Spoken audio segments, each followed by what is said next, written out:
Hello, and welcome to Dugout Debrief. I'm your host, Chris DeLuca. This is Boom Broadcasting's one, first, and only baseball-centric podcast, and we are once again back here on this Thursday. It's been an interesting week so far.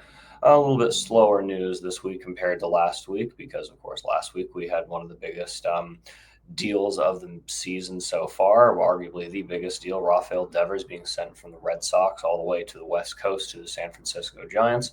We covered that on last week's episode. And this week we're going to be doing our more formal All-Star ballot. That's what we'll be talking about this week. And we'll be getting there after we get to the news. Like I said, a slightly lighter news week, but we do have one pretty decent headline here as we had a manager step away. And Ron Washington, manager of the Los Angeles Angels, will be stepping away from the Angels due to health concerns. And we absolutely hate to see this. Ron Washington is just a great baseball guy, and seeing him step away from a team that's showing signs of putting it together is really unfortunate, especially. Ron Washington in his time with the Angels is is 101 and 139. And that's really good considering he took over in the post Otani years. I mean, he was the one, he took over the year Otani left the Angels. And, you also hate to see it because there's young talent there that's starting to put it together. I mean, of course, Zach Neto looks like he's finally starting to put it together. He's having a career year this year. And Christian Moore also hitting a walk-off 2 home runs on Tuesday night, including one a walk-off of the Red Sox and nail-biter that I kind of considered that the game of the week so far. This really, kind of in the midweek here, but I consider it the game of the week on Tuesday night between the Red Sox and the Angels. A great start by Garrett Crochet, only to be completely ruined by those Angels who walk it off. So anyway, we wish a speedy recovery to Ron Washington. We hope to see him come back and manage the Angels. Reds DFA Jeimer Candelario. He was their big offseason acquisition, $45 million for 3 years, but he only batted 113, and you can't be doing that. It just was not a great year. The Reds are a young team, and obviously they're trying to put talent around guys like Ellie De La Cruz, who also actually scored the game-winning run. Gavin Lutz had a walk-off base hit on Tuesday night as well. Another entertaining game between those Reds and the Yankees. It's good to see the Reds, beat a dominant team like the Yankees. Some injury news, unfortunate injury news here. Corbin Carroll will be heading to the 10-day IL. He's a guy I really like. I think he's one of the most underrated average hitters, five-tool guys in general in the game. He's heading to the IL with a wrist injury. It's going to be 10 days as of right now. They're awaiting the MRIs, but we'll see where that goes. We wish him a speedy recovery. Highly touted Marlins prospect Max Meyer, once highly touted prospect, will be undergoing season-ending hip surgery.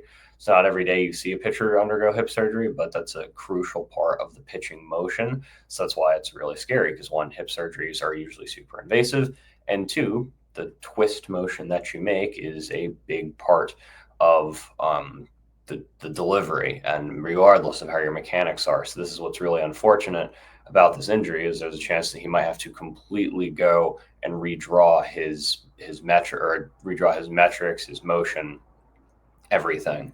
And that's really hard to do when you're at the major league level, I'm sure. So he had a 4.73 ERA this year with 68 Ks throughout 2025.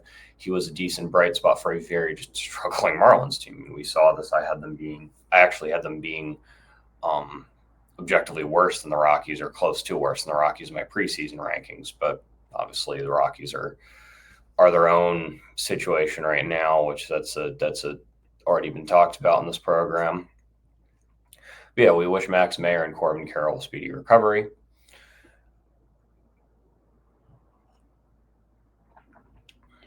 Noah Syndergaard signs a minor league deal with the Chicago White Sox.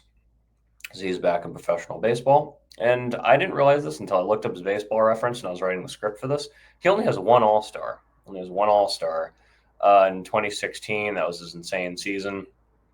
2.60 ERA, leading 2.29 FIP with 14 wins. He's played for the Dodgers, the Mets, the Phillies, the Angels, and most recently the Cleveland Guardians in 2023. I'm hoping he makes back to MLB. It's just he struggled with injuries. And you didn't really realize how short his prime was until you really looked at him more in a statistical manner. But we hope Syndergaard makes back up to the major leagues because when he was healthy, when he was good, he was dominant in 2016. That window was an interesting time in general for the Mets. The World Series appearance, Matt Harvey and Syndergaard, and just that was an interesting time for that team. And it's it's interesting to think that that team made the World Series, but so far this one is not. But also this is the first year with Juan Soto, so we'll see. I think that the National League was a lot less top heavy back then than it was now. That's why I think the Mets are going to struggle with this team. And we're not even talking about the Mets right now. This is more just a side tangent. Is with right now with teams like the Padres and the Dodgers and the Phillies and even Atlanta to some extent in front of them. It's going to be really hard for them.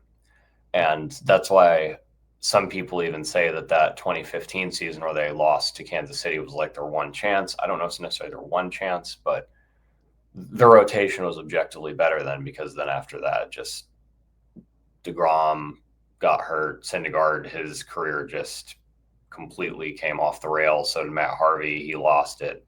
So the rotation was better then, but I'm not saying nothing against Kodai Senga or anything like that and David Peterson, but Mets rotation was objectively better then, but I still think that their World Series chances are probably higher now, even with the top heaviness of the NL. But anyway, last piece of news here: Whit Merrifield announces his retirement after 9 years, and he was a guy that if you told me like 3 years ago, like say 2021, that he was going to retire in 2025, I would have called you crazy. I mean, he's a consistent ball player. Played for the Royals, Phillies, Blue Jays, and Braves, and 3 All-Stars. Led the league in hits in 2018 and 2019. He led the league in stolen bases in 2017 and 2018.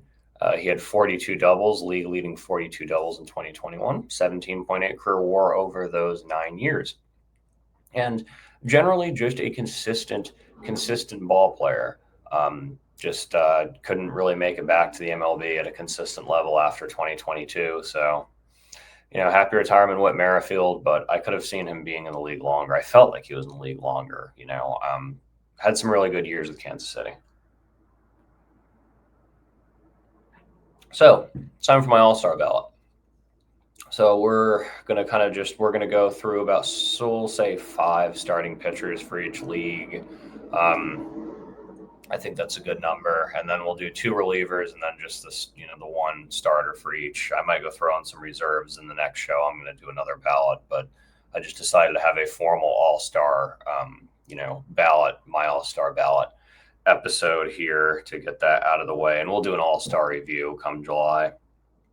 So the number 1 starter for the American League, who I think should be without a doubt, best pitcher in the American League, is Tarik Skubal, 8-2, 2.06 ERA, just having a fantastic year.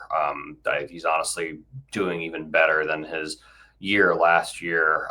He has already 117 strikeouts. His ERA plus is 1.92, and his FIP is league leading with 1.92. So Skubal is by a mile the ace. Detroit Tigers really, really struck gold with him, and I think that he might honestly repeat as Cy Young. My number 2 for the American League is also coming out of the AL Central. That is Kris Bubic, and he is a 2.12 ERA, and he is 6-4. Another, not exactly who I was expecting to be the ace out of the Royals roster, but he's doing it. Next is going to be Garrett Crochet. Garrett Crochet was the Red Sox, one of their big signings, him and Walker Buehler, and Crochet has been the big one, 7-4, a 2.20 ERA, and these guys have managed to keep their ERAs down, which is very, very good for them.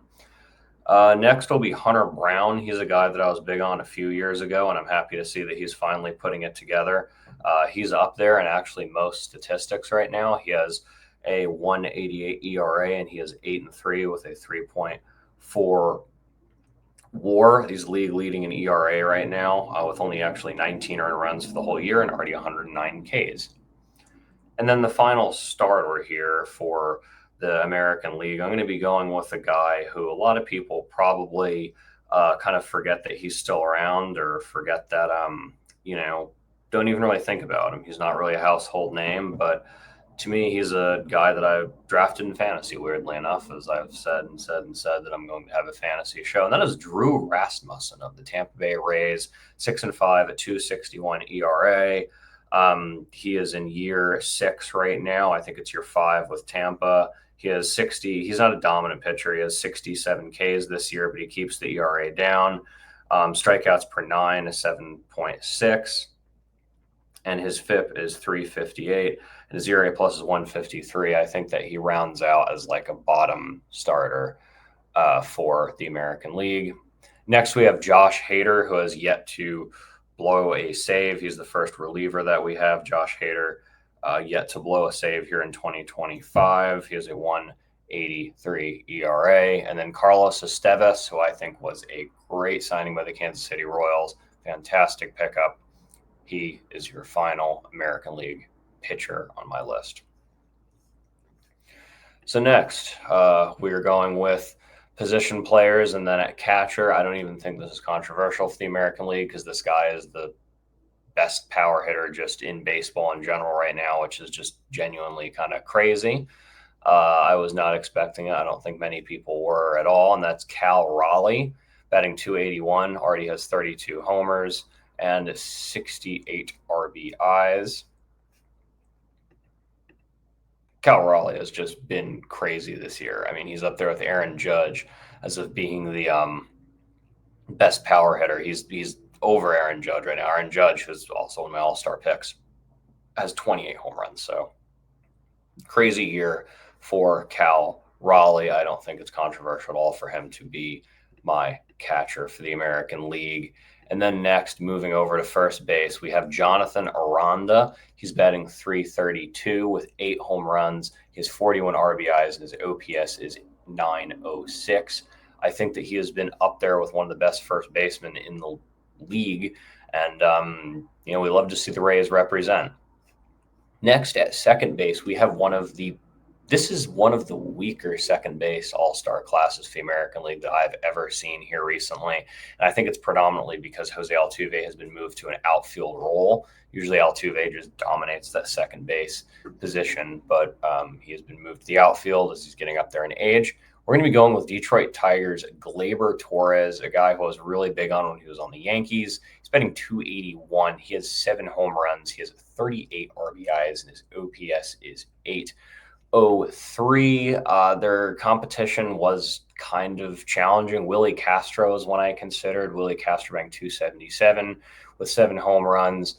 I right now, number 2 is Jackson Holliday, which I think is a little out there too. He's batting 262 with 9 home runs. Not a lot there. I initially actually had Lenyon Sosa, I think, is the guy I had last week, is batting 269 with 4 home runs. But give me Gleyber Torres. He's also leading. So second base, Gleyber Torres. Third base is a much harder one. But I did end up settling on J-Ram. I settled with Jose Ramirez, batting 313, 13 home runs, 36 RBIs, an OPS of 895. Some runners up here. I mean, obviously, Alex Bregman batting 299 with 11 home runs. Zach McKinstry, 272, has had a pretty solid year. And then Miguel Andujar, weirdly, batting 292, if you really want to go on batting average. But I think Jose Ramirez continuously just is uncontroversially the best third baseman in the American League. Shortstop is a really close one, too. I'm personally going with Jacob Wilson by a narrow margin, by the inch of a margin, batting 353, 9 home runs, 40 RBIs, 889 OPS. Right below him, Bobby Witt Jr., who is my American League MVP pick at 282 with 10 home runs, 40 RBIs, 823 OPS. It is a tie nearly. I almost want to say it is a tie, but Jacob Wilson barely edging him out. My third place pick would probably be Zach Neto, the aforementioned Zach Neto, batting 278 with 12 home runs and 815 OPS. And then fourth being Gunnar Henderson, who is one of my other picks, potentially being the MVP, 275 batting average, 8 homers, and a 780 OPS. So we're going to move on to the outfield, the American League. We're moving on to the outfield, and we're going to go here with Byron Buxton being our first pick here, batting 280, 17 home runs, 47 RBIs, 905 OPS. Riley Green, Detroit Tigers, finally putting it together, 299. 17 homers, 61 RBIs, 890 OPS, and then to round out the outfield, potential MVP batting 364 with already 29 home runs, second place in the American League behind Cal Raleigh, and 62 RBIs and a 1.188 OPS, arguably the best player in baseball. It's Aaron Judge. And then for DH was an interesting one for the American League. A lot of times this is Yordan Alvarez. Right now it's actually led by Ryan O'Hearn, which I think is weird. 3-0, 304, 11 home runs, but what do I know? We're going Brent Rooker. Batting 278, 16 homers, 845 OPS. And that is Dugout Debrief's official tentative pending injuries and any other circumstances American League All-Star ballot. We're going to be moving on now to the National League, and at first base, we have Freddie Freeman, who is batting 313, and he is, forgot to do the pitchers. My apologies. Freddie Freeman being the first baseman. As you can see, we're a one-take show. So we're just going to go back and lock those pitchers down real quick. Paul Skeens, second best pitcher in baseball behind Tarek Skubal, if you ask me. He's going to be the ace. I don't think much needs to be said about that. Zach Wheeler is my second pitcher here in the National League of the Philadelphia Phillies. 216, 7-2, already 3.5 WAR. Chris Sale is finally putting it back together. We love to see that after a slow start. He's got the ERA down to 2.52 with 5 wins, 4 losses. The Cy Young winner in 2024 now has 114 Ks. Mackenzie Gore, a guy that nobody expected to be here, but a guy who I've been big on ever since he was part of that Juan Soto deal to the Washington Nationals. He has a 3.19 ERA. He has a pretty ugly loss record, but I still think that he is going to be consistent based on his innings pitched. And he's leading the league in strikeouts to 123. And then rounding out the starting pitchers for the National League, we have Logan Webb, one of my potential Cy Young picks. He is showing how good he is with a 2.49 ERA. He has 114 Ks. He's leading in FIP currently with 222, and I think he'll definitely be an all-star this year. Very, very well deserved. Now for relief pitchers, it's a little bit hard. I went with weirdly enough, I went with 2 Padres. You can call me crazy. Number 1 is Robert Suarez. Robert Suarez currently 3.16 ERA. And then Jason Adam, who has been really good as well this year. Jason Adam having a 1.85 ERA, 5-3, 1.1 WAR, which is really good for a relief pitcher. So anyway, Freddie Freeman being at first base. Freddie Freeman is our National League first baseman for the All-Star game, batting 315, 9 home runs, 41 RBIs, and a 897 OPS. At catcher, we have Will Smith. This one was another interesting one. Right now, Carson Kelly is in second place with batting 252 with a 823 OPS. There's not a lot of power hitting catchers anymore.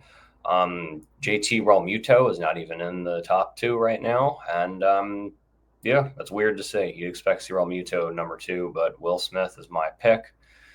Moving over to second base, we have Kentel Marte, who is having an absolutely fantastic year. He's actually up there in the National League MVP race, I would say, right now with a 1.032 OPS. He has 32 RBIs, 15 homers, and he's batting 320. I think Marte will finish top 3 in National League MVP voting. Next, we have Austin Riley, who's having a bounce back year, batting .275 with 12 home runs and 41 RBIs. Another candidate that I had for this was Matt Chapman. I also obviously thought about Manny Machado, and for some reason, Max Muncy is up there too. I really don't think Max Muncy deserves to be in the top two, but apparently he is, according to MLB.com. We have one of our weirder picks now, someone who would say that there's probably a lot of other shortstops they would put in the National League. I'm going with C.J. Abrams, the other part of that San Diego deal. So 287, 11 home runs, 26 RBIs, 851 OPS. I have him over Mookie Betts and Francisco Lindor as of right now. Call me crazy. I just think that C.J. Abrams has proven a lot being on a much worse team.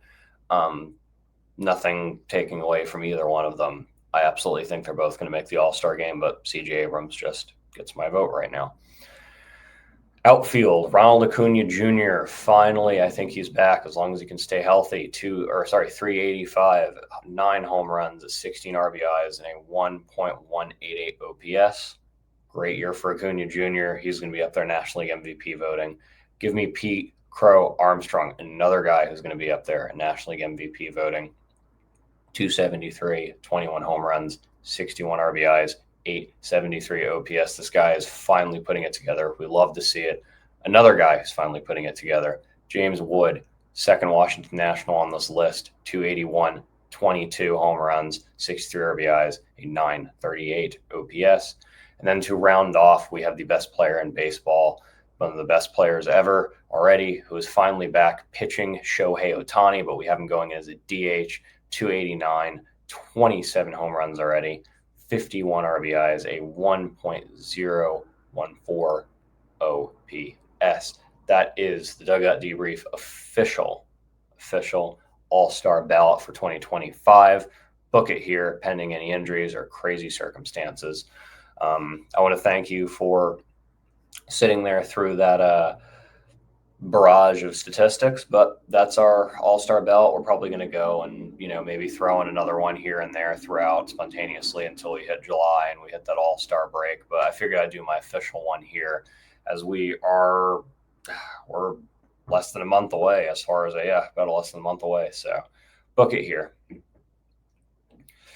So power rankings. Our power rankings here for this end of June episode. At number 5, we have the Seattle Mariners. The Seattle Mariners have been pretty solid here of recent. Them and the Houston Astros have been the Astros have created a decent amount of separation, but over the last 10, they're both 7-3. So at number 5, give me the Mariners, and then at number 4, give me the Astros. Next, we have the Philadelphia Phillies, who are finally turning around after a rough stretch a few weeks ago. 7-3, building a little bit of room between those New York Mets, who are 1.5 games back, but the Mets are 1-9 over the past 10. Number 2, give me the Detroit Tigers, still the best team in baseball, 50-30, 9.5 over Cleveland. Cleveland being quite disappointing this year, only 1 game above 500.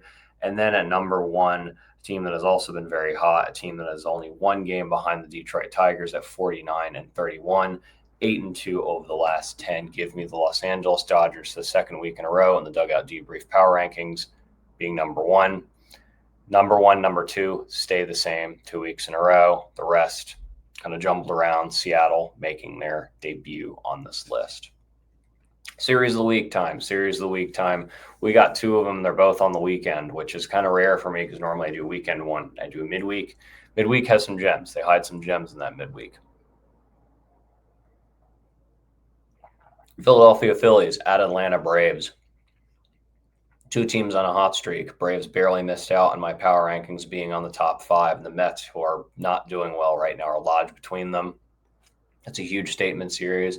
Like I said at the top of the season, beginning of the season, these division series are going to mean the world. You can drop a series, say the other series of the week. You can be one of those teams and drop that series. But you drop series here, even if it's in May or June, you're still not in a good spot. Because when it comes September and you're jockeying for an all-star position, jockeying for the division even, you got 1 game. 1 game difference means something. We've seen teams suffer from that. New York did that a few years ago. The A's suffered from that a few years ago. It will happen. It will happen. And the Phillies and the Braves are jockeying to be either in second or third or first, with the Mets lodged right between them. I think if the Phillies win this series, they can create even more separation between them and the Braves/Mets. Cubs at Astros, and this could even be a World Series preview potentially. I mean, how the Cubs have been playing, if we're being honest.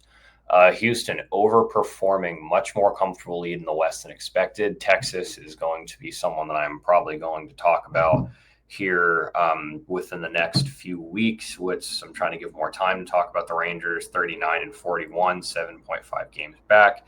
The Astros are 4.5 up on the Seattle Mariners.